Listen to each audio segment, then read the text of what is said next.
ସୁରଭି କାର୍ଯ୍ୟକ୍ରମରେ ଆଲୋଚ୍ୟ ବିଷୟ ଉନ୍ନତ ଓଡ଼ିଶା ଗଠନରେ ଶିକ୍ଷା ଓ ସଂସ୍କୃତି।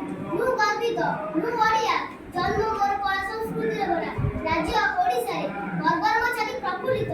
ମୋ ଠାକୁର ବଡ଼ ଠାକୁର, ମୋ ଦେଉଳ ବଡ଼ ଦେଉଳ, ଆଉ ମୋ ଦାଣ୍ଡ ବଡ଼ ଦାଣ୍ଡ। ମୋ ରାଜ୍ୟର ସଂସ୍କୃତି ସାରା ବିଶ୍ୱରେ ପରିଚିତ।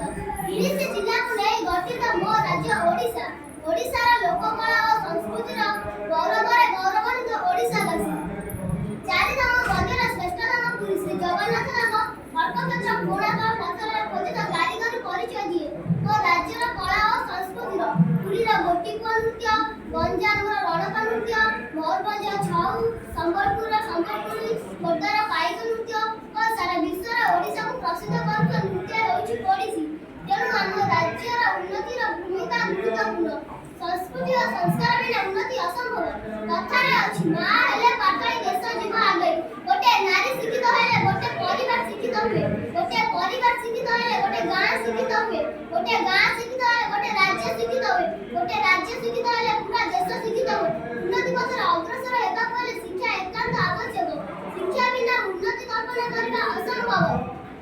ରାଜ୍ୟର ଉନ୍ନତି ପାଇଁ ଶିକ୍ଷା ଓ ସଂସ୍କୃତିର ବିକାଶ ଏକାନ୍ତ ଆବଶ୍ୟକ। ଅତୀତର କବି ଜଗତରୁ ଆଜିର ଟେକ୍ନୋଲୋଜି ଯୁଗ ପର୍ଯ୍ୟନ୍ତ ଶିକ୍ଷା ବିକଶିତ।